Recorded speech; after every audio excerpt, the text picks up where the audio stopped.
Saya mencintai Ustaz karena Allah, ahabbakallahu alladhi ahbabtani fi. Terkait bahasan ini, apakah menyesali perceraian itu termasuk mendustakan qadar? Juga tentang hadis perceraian adalah sesuatu yang halal tapi dibenci oleh Allah. Apakah sahih hadis ini? Hadis itu sahih tentunya. Amal halal yang paling dibenci oleh Allah adalah cerai. Itu dulu saya jawab hadisnya sahih. Kemudian kalau masalah menyesali perceraian, apakah itu mendustakan qadar? Tentu saja menyesali tidak.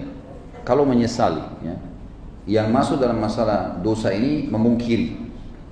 Kalau menyesali, kita pernah mencuri terus dipotong tangannya, dia menyesali perbuatannya itu, tidak masuk dalam mendustakan qadar.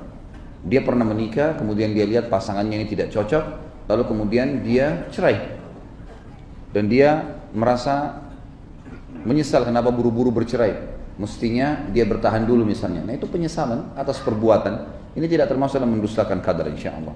Ya, tidak masuk dalam mendustakan qadar. Dan berbicara masalah perceraian, saya sudah berkali bahasakan teman-teman sekalian. Tidak perlu seseorang itu menggunakan cerai. Kalau anda sudah menikah, dari awal menikah diniatkan memang ini kehidupan abadi sampai di akhirat sana. Sekalian, memang ini nikah suami istri sampai di akhirat. Setiap ada sesuatu yang belum terpenuhi dari pasangan kita niatkan masih ada hari esok, masih ada lusa.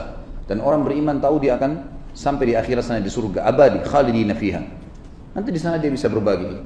Saya kadang-kadang bilang sama istri saya, kalau ada sesuatu yang belum bisa saya berikan, kita masih punya hari esok, masih ada hari lusa. Dan kita menikah ini sampai ke surga sana. Sekarang belum bisa, besok bisa, lusa bisa. Semuanya bisa dijalani bagi orang beriman. Jadi cerai ini harus dijauhi, ya. Ingat teman-teman sekalian, ada sihir atau tidak ada sihir?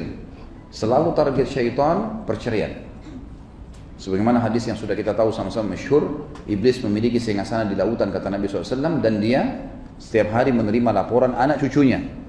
Ada yang mengatakan berkelahi, membuat orang berkelahi, ada yang mencaci maki, ada orang yang mabuk, dianggap biasa oleh iblis. Nanti ada yang mengatakan saya menceraikan suami istri, barulah oleh iblis dianggap itu sebuah prestasi yang sangat besar.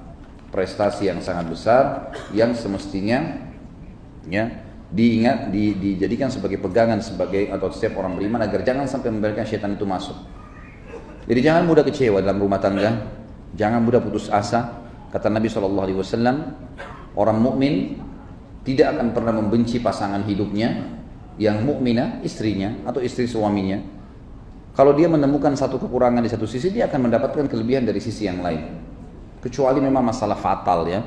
Misal seseorang itu terus terjerumus dalam maksiat, mabuk terus, suka memukul, tidak menjalankan kewajiban-kewajiban, istri yang nusyud, keluar rumah sembarangan, tidak izin, berselingkuh, berbuat zina. Nah itu lain, diingatkan tidak mau tobat, ya ini saatnya kita berpisah, ya. Disitulah kita gunakan kalimat mulia cerai itu. Tapi kalau teman-teman kalau telat datang, lupa janji, sesuatu yang masih bisa ditoleransi, bisa diganti hari esok. Kenapa harus ucapkan kalimat cerai? Kenapa harus mengatakan pulangkan saya ke orang tua saya? Kenapa harus setiap suami mengancam, mengatakan kalau kau tidak begini saya akan ceraikan kamu? Kalimat ini sebenarnya nggak usah digunakan. Karena ini masalah halal atau haram kemaluan pasangan kita.